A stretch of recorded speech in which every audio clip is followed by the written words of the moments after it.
So now is the final day of my 5-day build challenge where I build update night in 5 days and try to get a sale by the end of the week.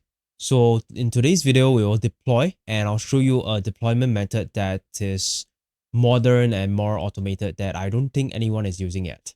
So this is what we have so far and I'm still building it on stream today. And this is being deployed right now onto AWS.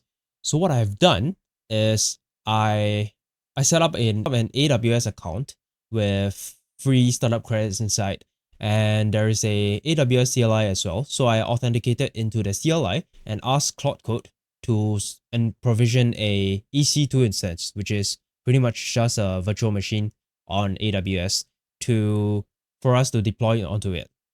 And with that, you can either use AWS or if you prefer Hetzner, then you can go with like the Hetzner CLI as well. This is pretty popular. I'm not sure if OVH has a CLI as well.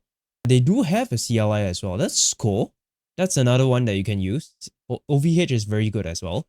But I think recently they ran out of on the stock availability in Singapore region. And you need to authenticate with your credentials. I don't know how the other ones are doing it. The one I use for AWS is using the root access token, which is not ideal.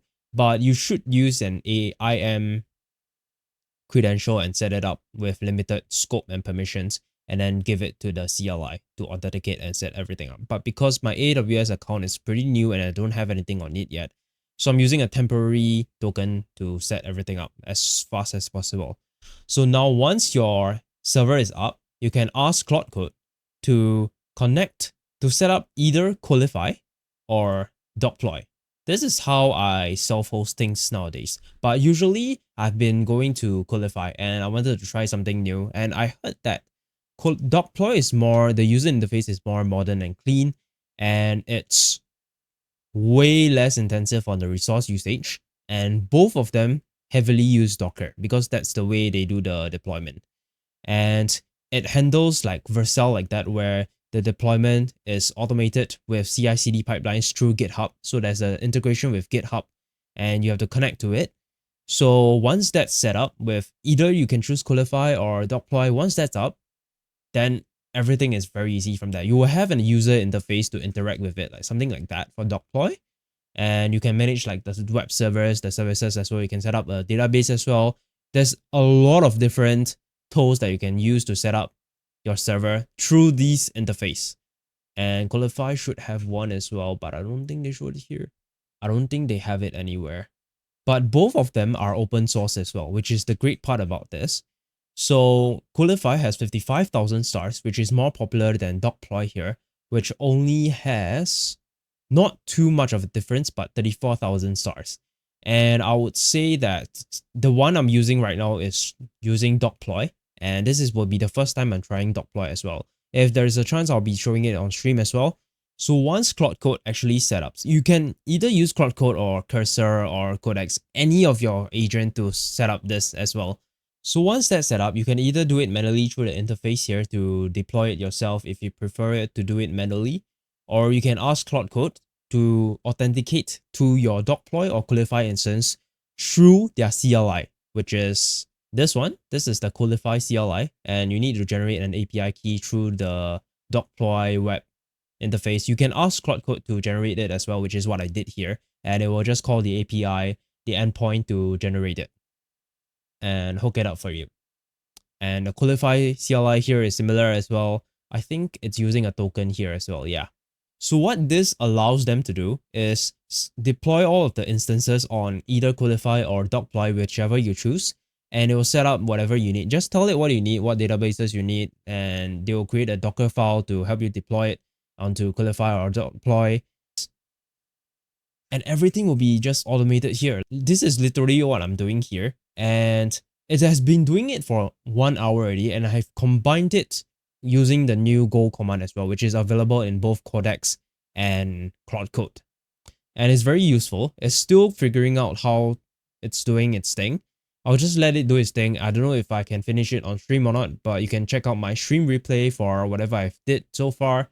And to bring it one step even further, you can even connect your Cloudflare account using the CLI as well. So if you ask Claude Code to install the Wrangler CLI here, it's called Wrangler by the way, and this is from the official Cloudflare.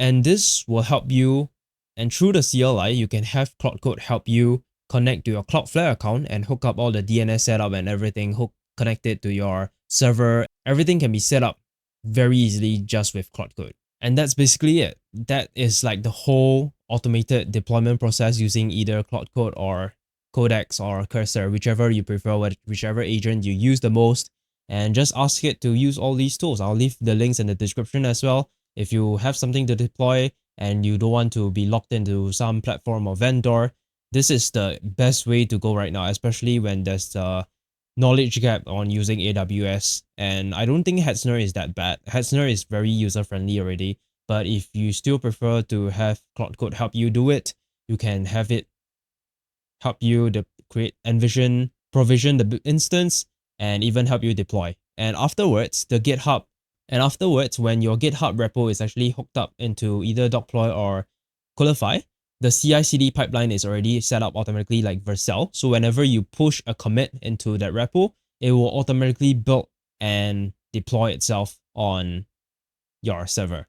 I don't think anyone is doing this yet. At least I don't see anyone doing this. This is like the thing that I just found like yesterday, and I thought that this would be pretty cool that we can try. And I'm trying it on stream, and it's super cool that the entire deployment process is automated now. So it used to take a long time.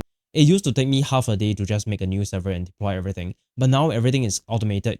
It has context to your local files, all your env, the entire project context, and use that as the context to deploy and make the server, envision everything. And you can really ask it to recommend whatever that's useful for you, which tier of VPS or AWS EC2 instance is relevant for your current stage. And you can even ask it to help you save costs as well. Look around using your AWS CLI, look around to save if there's any way to save any cost based on your usage, recent usage, demands, and analytics to help you save cost. That might be another useful use case as well for AWS.